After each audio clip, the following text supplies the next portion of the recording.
Alright guys, I love to fly dirty with my Avata, and when I mean fly dirty, I mean fly super close to the ground to where I'm basically sliding on it.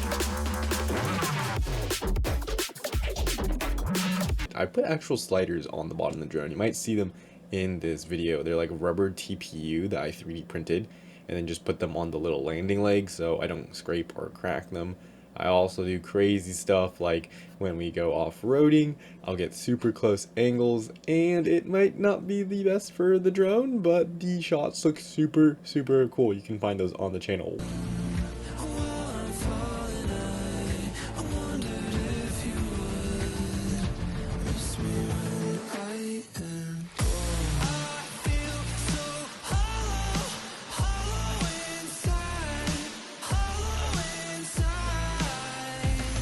One thing that I do know now, and I did last time, is always have like an ND filter on the camera or like some protective layer in front of the camera.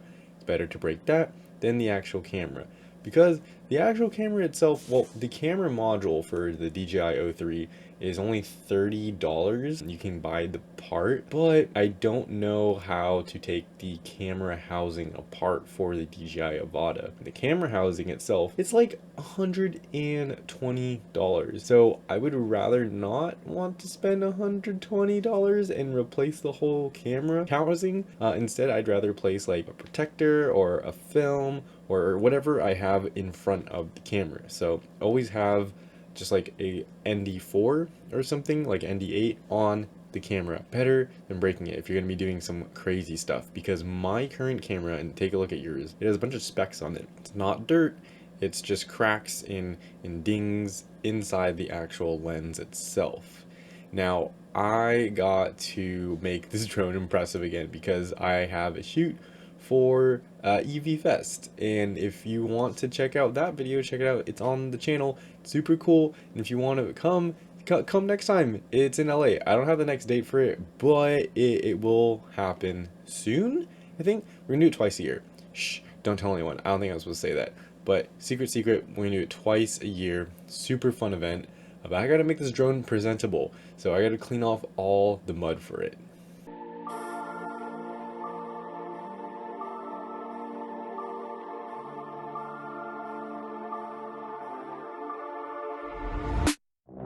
My head in my hands, listen up, says my teacher. In front of the class, he says if you're not a believer, views, that's on you. Better shape up and pay your dues. Of my views, that's on you.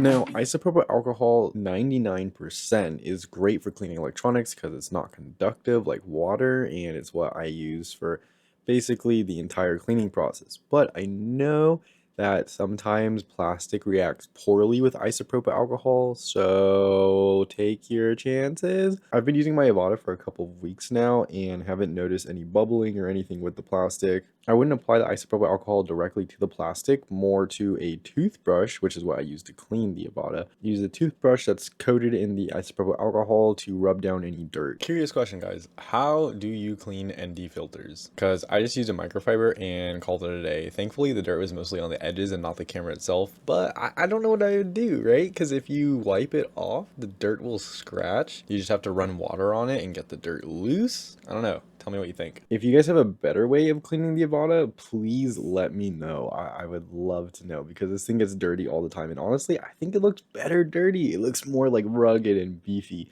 And actually, you'll see the comparison at the end of the video from how it is from the beginning to, well, it's clean at the end.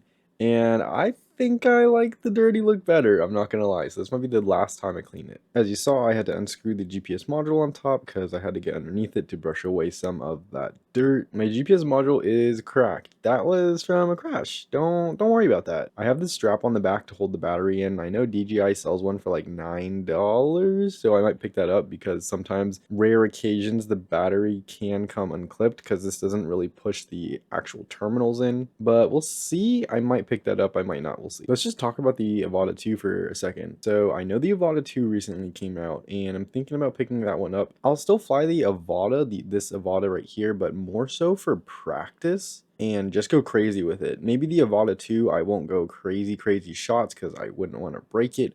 But this one, you know, I'll do anything with. I have no problem with the motors. Sometimes if I crash really hard, the props will break and I'll have to replace them, but that's pretty much it. I don't know if the rubber protection I have around the drone actually helps. I mean, I think it does because the TPU is pretty strong. It takes a little bit of force to press in the little bubble bits, so I'm thinking it absorbs some crash impact, especially if I'm at low speeds, and typically I fly around cars. I don't want my plastic scratching any of the plastic on the cars, so, you know, rubber can't scratch plastic. So for me, it works. It probably introduces a little bit more drag, less aerodynamic, but for me, it's worth it. And then I have hot glue running along the top. That's just in case if it hits something, it doesn't scrape and smash the plastic as it has in the past. This drone is really dirty. I don't know what I was thinking just using a regular cloth. I needed something more abrasive like a toothbrush with the isopropyl alcohol to clean it. The cloth was soaking up some of the dirt, turning it more into mud and then soaking it up, but this was not enough. I needed to go over all the areas that I did originally with a toothbrush afterwards. So I cleaned the whole frame and then started to move on to the ducts and the propellers. I really had to get into the prop ducts, and so basically just had to take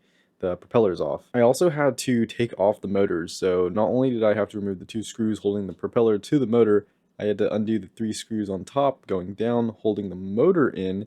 That way I could get to it, because there was some dirt literally on the copper. There is dirt in the ground sensor as well, and I think it was causing some issues with it actually. I kept getting errors, warnings that would sometimes go away, but yeah, I unscrewed that. There was also some dirt in the antennas, so the antennas on the side, I unscrewed those and just cleaned them out a little bit. Let me know in the comments below, when you guys fly, if you have slight dings or dents in your props, only slight, I'm not talking like massive chunks missing, just slight dings or dents, do you replace them with completely fresh ones or do you fly anyway? The edges on my props are slightly warped just on one of them. I'm thinking, should I replace it or should I keep flying it? Because the damage isn't that bad, but I'm just curious what you guys do. You know, I'm also super curious because I originally got, and I still have, the DJI FPV. And I fly the DJI FPV as well as the Avata, and I'm considering getting the Avata too. I want to know, do you have the FPV? Have you flown the FPV and also flown the Avata or Avata 2? Do you notice the difference? Because I do. I haven't flown the Avata 2 yet, but the Avata is super underpowered compared to the FPV, and I've heard the FPV is even underpowered because of how heavy it is. Now, the DJI FPV was the first FPV drone I got. I love the simplicity of it, and even though I'm someone who loves DIY, I also love simplicity and reliability. I love how you're able to just load a battery in and just start flying. With the DIY route, you have to build the drone, you have to program it to the controller, the flight controller, the RC, and tons of stuff can go wrong, and I just didn't want to deal with that. I might get that in the future. I might go that route. I do want to build a drone that is waterproof, so that might be the way to go. That may be the way to go instead of getting the Avata 2. I don't know. We'll see. But I just want to know what you guys have gone through. If you've flown like the DIY FPV drones, and then if you've flown the DJI FPV drones. So that could be the FPV or the Avata. Do you notice a difference? What is your experience? I really want to know because there's so many different options out there, right? Last thing to know that I also did was I had a little bowl on the side where I poured isopropyl alcohol, and in there I put like screws and other little things so I can let it soak in there because there was dirt inside of the screws, all over the screws. So gross. Once I finished cleaning everything, I just put it back together, obviously, and this is it clean. It looks nice, but again, I don't know, it's just a different vibe to the dirty look, and I'm more of a rugged kind of person, so I really like the rugged look. Let me know what you think is better in the comments below. Do you like your drones dirty and used, or do you like to clean them? Personally, I'm gonna go with the dirty look.